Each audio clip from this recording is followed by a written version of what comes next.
Welcome to Democracy Now!, democracynow.org, The War and Peace Report. I'm Amy Goodman.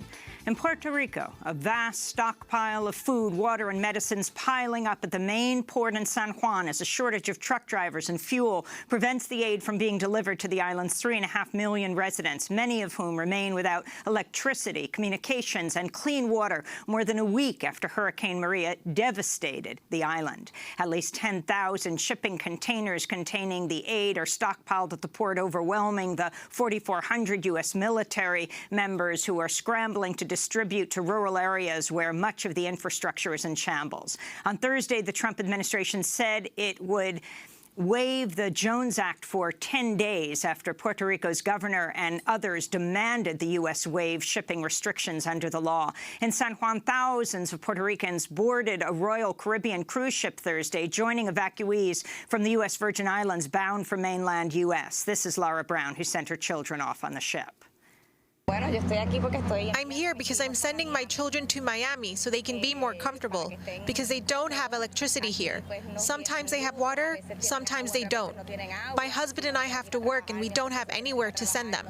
Sometimes I can't communicate with them all day because there's no signal. I'm afraid to leave them at home alone.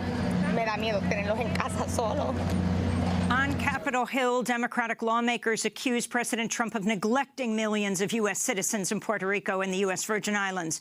New York Congressmember Nydia Velázquez, who was born in Puerto Rico, said the White House showed far more urgency responding to Hurricanes Harvey and Irma, which devastated parts of Texas and Florida, two states that voted for Trump. Unfortunately, this administration's response has been inexcusably slow and ineffective.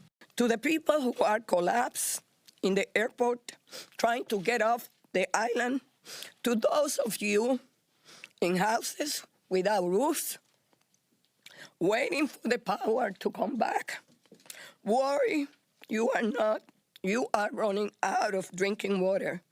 To those on the mainland who are worried about their loved ones on the island, let me say this: we're going to keep fighting for you. Do not give up. We will not give up. The fallout from this year's record hurricane season comes as a new study finds extreme weather fueled by climate change has cost the U.S. economy at least $240 billion a year over the last decade, and that's before an estimated $300 billion in losses from Hurricanes Harvey, Irma and Maria are factored in. The report from the Universal Ecological Fund predicts the cost of climate change to the U.S. is expected to rise to at least $360 billion annually over the next decade. In Syria, anti-government forces say at least 152 civilians were killed and dozens more injured in opposition held parts of Idlib province over the last week, saying Syrian and Russian warplanes bombed 6 hospitals, 5 civil defense centers, power stations and camps for displaced civilians.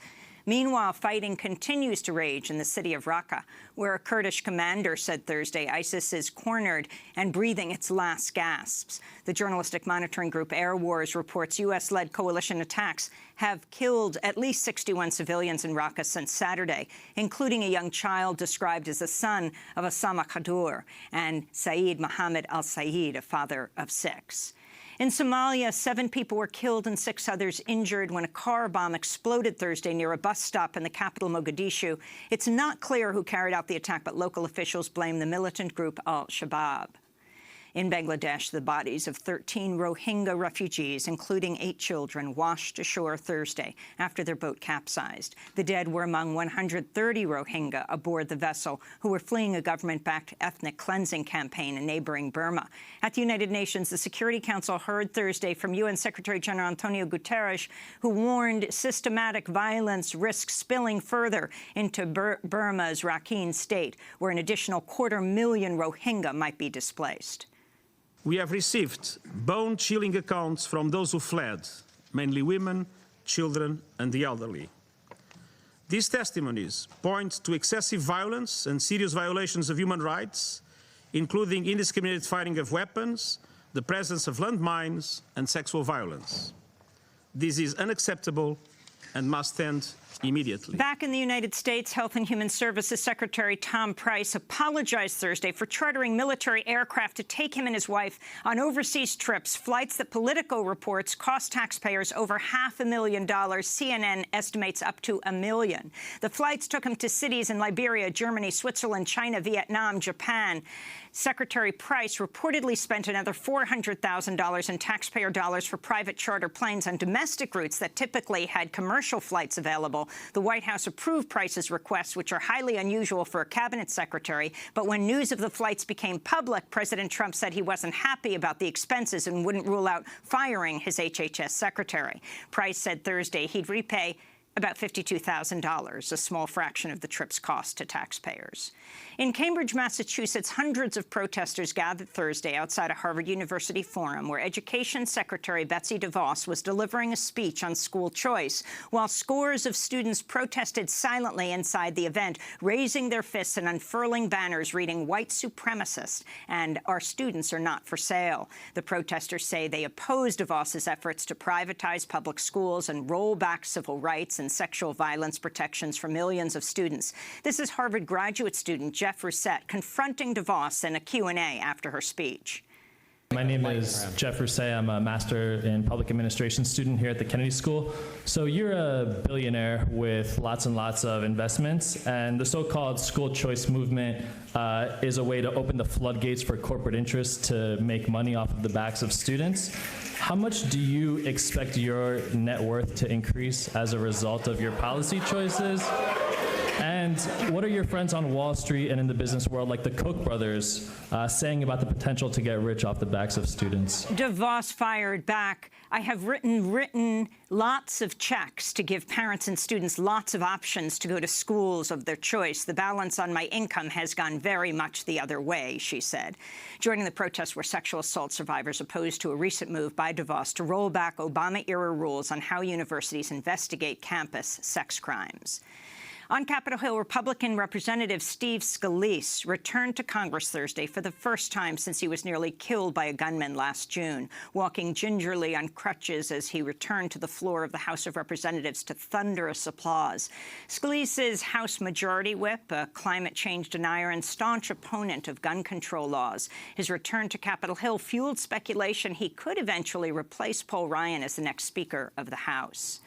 The Trump administration said Thursday immigration agents arrested nearly 500 undocumented immigrants around the U.S. over the past week. The arrest came as part of Operation Safe City, an immigration and customs enforcement sweep targeting sanctuary cities including Denver, Philadelphia, Los Angeles, San Francisco, and New York, where local police refused to serve as de facto immigration agents. In North Dakota, the chair of the standing Rock Sioux Tribe, Dave Archambault, conceded defeat Thursday in the tribe's first election since the massive protests erupted over the construction of the $3.8 billion Dakota Access Pipeline. Tribal Councilman Mike Faith won with about 63% of the vote. He said he will focus attention on Standing Rock's economy in a region that's one of the poorest in the United States. And in Brussels, Belgium, over 1,000 people marched near European Union buildings Thursday, calling for safe legal access to abortion across Europe. Many of the protesters focus on Ireland and Northern Ireland, where abortions are legal only when they preserve the life of the mother. This is Emma Cassidy, one of the protesters. When I talk to my work colleagues in Brussels, they're still consistently shocked at the situation for women in Ireland. The Eighth Amendment of our Constitution practically makes abortion in all situations, apart from the risk to a woman's life, illegal. So it's very important for me to be here, particularly at a time when we know we have a referendum coming up soon. The event marked International Safe Abortion Day and came as the World Health Organization warned that worldwide 25 million unsafe abortions occur each year. To see Democracy Now!'s interview with Irish abortion rights campaigner Emma Campbell in Belfast, Northern Ireland, when we were in Belfast last month, you can go to democracynow.org. And those are some of the headlines. This is Democracy Now!, democracynow.org, The War and Peace Report. I'm Amy Goodman.